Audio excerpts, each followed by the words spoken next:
Welcome, everyone. This is WMC Talks, a bi-monthly conversation with brilliant women who are shaping narratives, resetting them, and telling us how to look at the media more closely, more critically. Brought to you by the Women's Media Center. I'm the host for today, Erica Gonzalez, and with us today, we have the amazing Rebecca Nagle. I'm going to read her bio because I want to make sure I'm fully accurate. She's an award-winning journalist and a citizen of the Cherokee Nation, and she is the author of By the Fire We Carry, the generation-long fight for justice on Native land. And she's also the writer and host of the podcast, This Land, and later on we'll hear about another podcast she's working on. And her writing on Native representation, federal Indian law, and tribal sovereignty has appeared in numerous publications, including The Atlantic and Indian Country. Welcome, Rebecca. Yeah, so excited to be here. Thank you. Thank you for making time again. So let's jump right in. Several years ago, the Women's Media Center produced a report on the demographics of women who are invited to the major Sunday political and news shows. And at the time, it was less than 1%. Have you seen that shift? And what does that lack of invitation, being around the table, how does that influence public perception and knowledge? So I mean, I appreciate you guys for collecting that statistic and helping bring it to light that when you look at Sunday talk shows, less than 1% of the invited guests are Native women. But sadly, you see that statistic kind of repeated across the board. So when you look at, who's on television, who's on network shows, who's in movies, all of those things, not just Native women, but the category of Native people more broadly, we're always a fraction of a fraction of a fraction of a percent. And so, there was a study a few years ago that found that we were like 1/10 of 1% of the representation in media across the board. And it's extremely, extremely detrimental to Native people, because what researchers have found is that, let me back up for a second, because there's sort of a twofold problem, right? And so Native people are almost never represented. And then when we are, it's almost always in the past. And so one other study that was done found that when you looked at, like, if you sort of like did like a Google image search for Native American or American Indian, that 95% of the results were in the past, for sort of like these old videos from like the 1800s, right? These old images. And so we have this sort of twofold problem where Native people are almost never represented. And then when we are represented, it's always as having existed in the past. And that creates this very stubborn stereotype in the mind of people who are non-Native that that we don't exist, that we're not a part of contemporary American society, that we're less real, that we're even less human.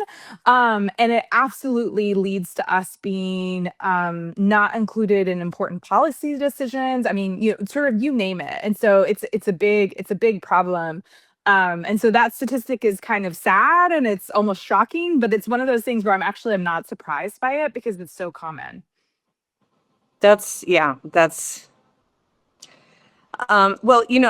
been thinking about, a lot of us have been thinking about the visibility of Native people in general. And also, I mean, you're so vocal around so many key U.S. cultural moments, whether it's football and the mascotting of Natives and, other discussions that are other national discussions where a Native perspective is just kind of glazed over if it's even thought of. And one of the spaces I'm thinking about this is the conversation about the 250th anniversary of the Declaration of Independence. And there I see projects and events and exhibitions that are popping up to expand the conversation or not. And, one of the things, as I mentioned to you before when we were communicating, is the Ken Burns documentary series on the American Revolution. The reason why I raise it, because in a conversation, a podcast, he was very clear about where George Washington and leaders of the 13th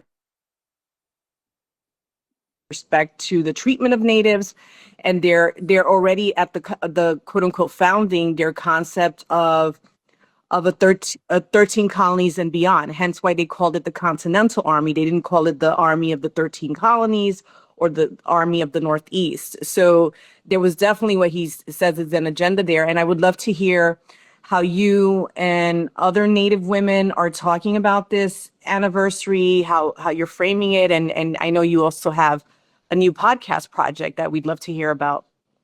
Yeah, absolutely. And so I think when you look at the popular origin story of the United States, whether we're talking about George Washington or the Declaration of Independence, sort of all these things that like we just grew up hearing about, Native people are missing from that story. We've been erased. We've been written out. And I'm working on a new project. It's a podcast. It's called First America. It'll be out at the end of June, early July. And it makes the claim that without Native people, that story that we've all learned and we've all been told, it's wrong. It's like, it's just literally not what happened. And so let's just look at the Declaration of Independence, for example. The Declaration of Independence, when you read it, it's kind of a list of grievances. It's sort of like, here is everything that King George has done that has made us angry and why we're going to, throw off the king and fight for independence. And it's a long list of different things. And the chief complaint, sort of the thing that the colonists were most angry about when you look at that list, was Indian affairs. There's a line where Native people are actually called the racial slur of savages.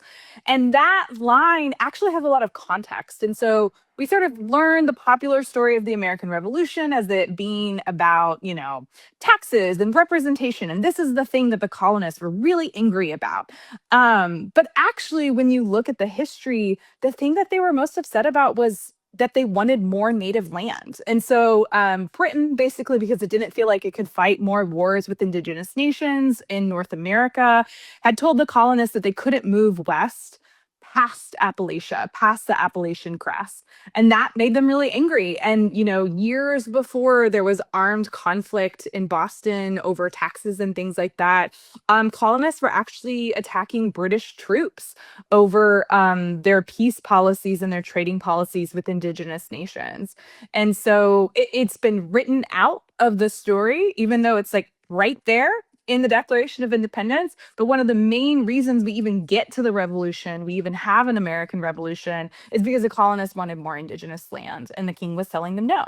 And so again, Well, I think that makes the king sound like the good guy. it was just in his own self-interest. I mean, Right. like not to like totally nerd out on the history, but England was basically broke. They had just fought this like really expensive global war. Some people call the 7 Years' War, and they didn't have money to fight more wars. And so they wanted to maintain peace in North America. Obviously that didn't happen.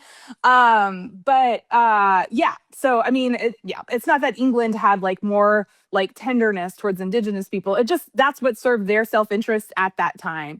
But yeah, I mean, I think that that shift in our founding story is actually really important.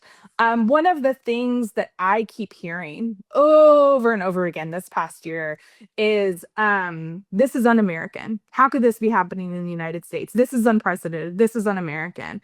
And I think that sentiment goes back to those founding myths that we tell ourselves. The Declaration of Independence that contains this racial slur also contains these very like lofty ideals around freedom and all men are created equal, and so we think of that as the story of America, and we haven't learned how to tell that story in all of its complexity. And I think when you tell the full story, when actually you put Native people back into the story and you just say what actually happened, the present moment actually makes a lot of sense. And it's not shocking or surprising or confusing. It actually, to me, as someone who's just spent all this time in the history, it feels honestly inevitable. And so that's a big part of the podcast too, which again is called First America, is really looking at how this history explains what's happening today. Thank you so much for that. How do the rest of us, how can we be active? How can we actively support the resetting, the setting the story straight, the truth telling that's being done, and making sure that that's not again marginalized in the conversations around the 250th? What does it look like for us to day, or with different opportunities to kind of to step up and say, no, we understand what the real story is? Yeah, no, that's a great question. That's a great question. I mean, one thing is we're gonna have tools that we're asking people to kind of amplify the story. I actually think the celebration and this like anniversary of the 250 is actually a really great moment for us all collectively. And I actually think it's urgent politically for us to get really honest and really clear about how this country started, why it started, what kind of government our founders created. Because another myth that we're busting up is that they only created a democracy. But that's only half the story, because they also built an empire, and an empire isn't democratic, right? And so I think for folks who want to help amplify that message, they can sign up on our website, firstamerica.info, and then tune into the podcast, which will come out June 22nd. So that's one way to amplify. But what you just said, first, congrats on that effort, and so needed. And what you just said about empire is a great lead into my next question, which you had a series of posts where you it was a really amazing, powerful thread about the complexity and nuance of how we tell the citizenship story and what that means to different people. So, and you talk about which another group of folks that are never in the conversation are the U.S. colonies. So, Hmm. and I say that as a Puerto Rican. So would love if you could just, for those listening and who will be listening, talk about that thread and why you felt compelled to post that. Yeah, yeah. So a lot of my thinking on this is informed by the scholarship of an Ojibwe scholar named Maggie Blackhawk. But one of the things that she's really broken down in her scholarship, we always talk about things apart from each other, right? Like we don't talk about the history of Puerto Rico and the history of indigenous people together. We don't have that conversation together. We always talk about it separately. Um, but it's what our country did to indigenous people. They took that blueprint, and then as the US kept expanding, like once it had expanded from sea to shining sea, from Maine to California, then it went to places like Puerto Rico, Guam, the Philippines. And the people who colonized those places in the late 1800s very consciously took what they had done to Native Americans and applied it to the colonies. And then also very consciously took what they did to the colonies and applied it to immigration law in the United States. And so you see these similarities. And that's why I'm saying like democracy is only half the story is, you know, because the United States has always been an empire, there's a part of our government that like controls, I mean, I think the simplest way to think about it is like who is US citizens or like who is at the center. And we've always thought about like the fundamental like contradiction or fix in our democracy is like who is controlled in that center or who is included in that center and who is not, right? And so for a large part of our history as the United States, women, Black people, Black people, especially living in the South, different people experienced disenfranchisement and they weren't included in that center. And that's how we fixed our democracy. Well, when you're colonized, like if Russia came and invaded us and they were like, hey, like we're gonna colonize your country, but we're gonna let you vote in our elections, like that's not what we would want. Like we would be like, whoa, whoa, whoa, we don't want to be Russian, like, and so it's like when your government is an invading army that's taking, you already have a government, you already have a way of of governing yourselves. Whether or not you can vote is immaterial. And so this question around birthright citizenship is really interesting, because yeah, a lot of what the Trump administration is doing is actually is borrowing from how we've treated people in colonies and how we treated Native Americans historically. But I think the big shift, when people ask these questions around, are we a true democracy? Were we a true democracy for our history? How do we as a country live up to our democratic ideals? We in that national, very important public conversation, we're leaving out how our government has treated the people that we colonized. Like we're leaving out how we treated Native people. We're leaving out how we treated people in Guam. And that history isn't the history of a democracy. And so and those parts of our government still exist, and they're informing what's happening in the present day. Thank you for really explaining that through line, of empire, and the playbook. And,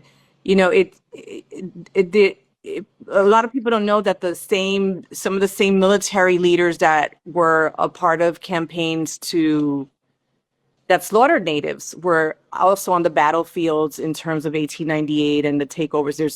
And also there were Puerto Rican and Cuban children that were sent to the Carlisle School in Pennsylvania. So it's like, Mm-hmm. and as well as Black children. So thank you for really talking about that through line. And there was a point that you made within that thread, just to kind of explain to people who are well-meaning, think that it's an inclusion versus an exclusion idea, but like the complexity about like in your benevolence, trying to think that you're advocating for inclusion when that could actually be harmful. So like for Mm-hmm. Samoan, and for Samoans listening, forgive my pronunciation, but their indigenous land rights could be affected by citizenship. So some people take pause with it. So it's just some of those nuances that get lost in this very like flat Mm-hmm. citizenship, inclusion versus exclusion kind of conversation.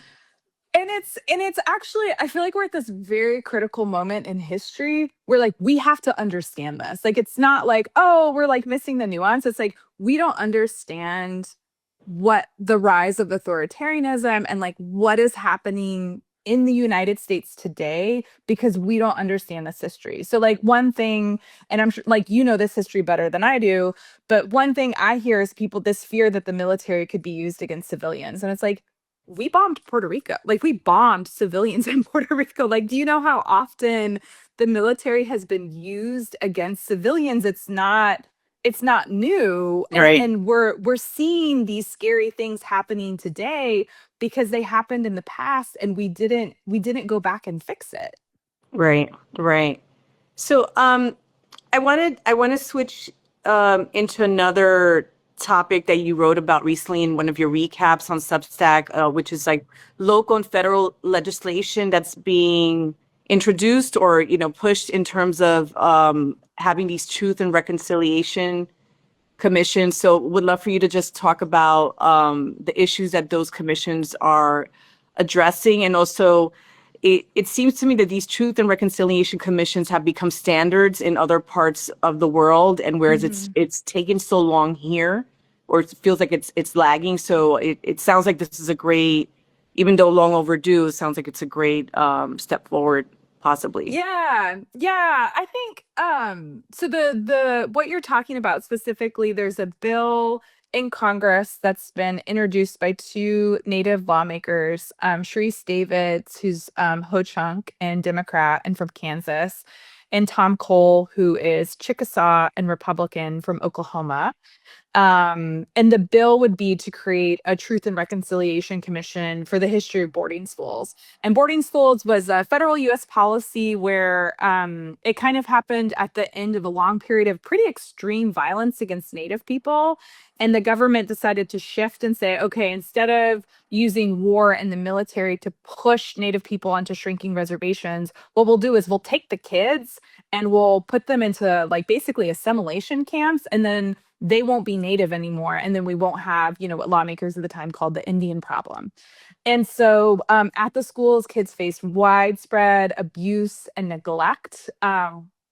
Researchers are still finding bodies of kids who died at these schools in unmarked graves. We still don't know how many children died. And so we really haven't even begun the process of reckoning with that history. And so I think legislation like that is really, really important. And I would say that it's important and it's a good step, but I don't think that that's it's not an endpoint, right? Like I don't think that we should think of that as the goal because again, when we think about what's happening in the United States today, right?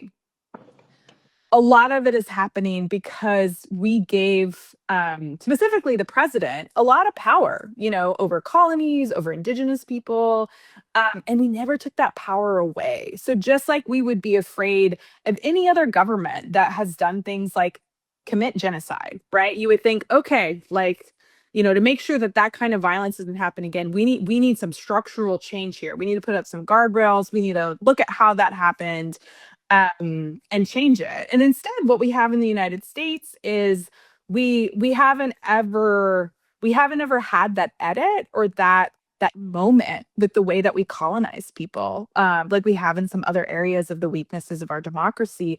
And the way I think about it is, I think about indigenous people as kind of like the fault lines in our democracy, and I feel like we're living through a political moment where those fault lines are opening up. Great, great. One of the things we ask guests to talk about is how we can be more discerning as an audience, especially with this whole sometimes social media can be amazing because you get to hear alternative narratives that you don't hear in legacy media and great analysis.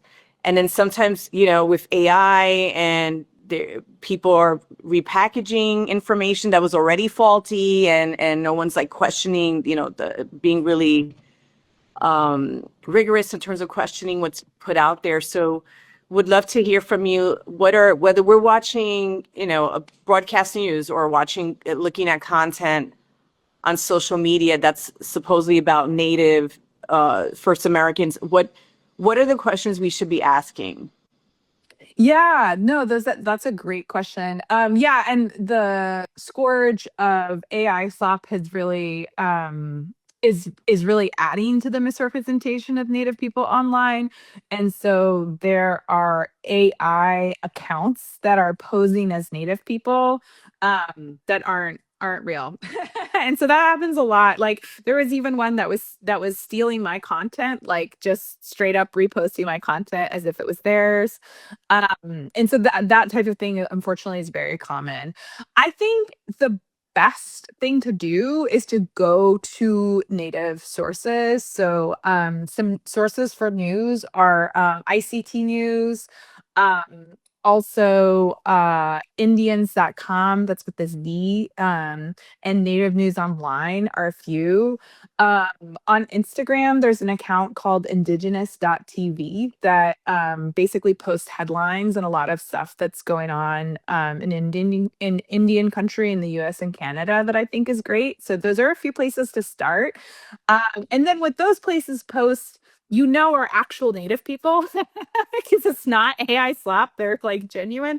And then maybe you might find an advocate, a journalist, a writer, and just kind of, what I always tell people is, think about what your media diet is and where you get your news. Like I do podcasts for my news. So when I'm trying to understand current events, I've got, the slate of 5 or 6 podcasts that I listen to.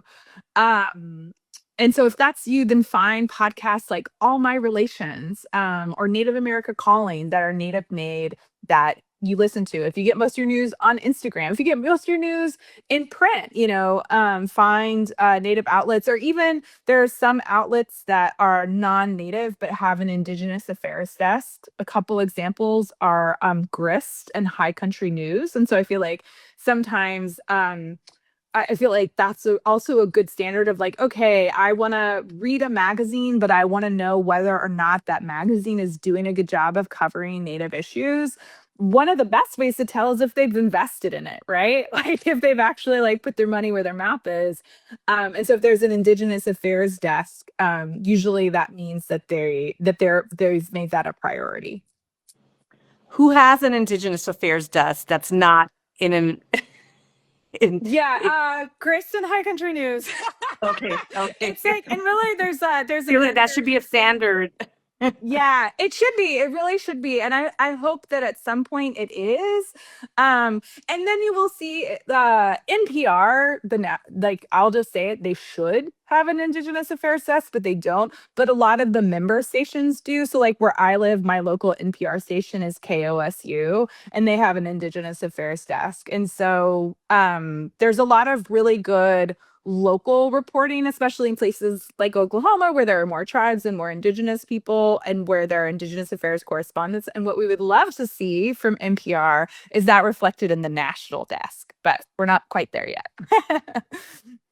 What else? Is there anything else that before we sign off in a minute, is there anything else that you want our listeners to be mindful of, whether it's with the 250th coming up or just in general? Yeah, yeah. I think the thing that I'm seeing a lot is in this political moment, I keep hearing people look to other countries to understand what's going on, to like look to Putin's Russia or Nazi Germany. And everything that is happening right now has happened in the US before. It's just parts of our history we haven't talked about, we don't know how to talk about. And I think the best way to understand it isn't actually to look over there, but is to look right here in our own history. So I'll leave you with that. Thank you so much, Rebecca. I mean, I'm definitely going to look at everything that you recommended, definitely in terms of staying posted, and with indigenous news sources. And I hope that everyone else will make a note of those and follow as Yeah. well. And also make noise for making sure that this is not, natives are not covered when there's something controversial, but that we're up on, whether it's what's happening with missing women or how communities being built, or other action, the reclaiming of land. So just being on top of all of those things that are happening and sharing that information. And as Rebecca said, being mindful of what's an actual authentic native news source versus someone else outside of that community that's just packaging content to sell Yeah. T-shirts or what have you. So That thank you happens a so. lot. Yes, Yeah. I noticed that. Unfortunately, yeah. Yeah, and if people want more of the history stuff, First America, the podcast will be out at the end of June with Pushkin. Check it out. And right now, people can check us out online at firstamerica.info. We're looking forward to all of that. Thank you, Rebecca. Thank Have a you so great much for day. having me.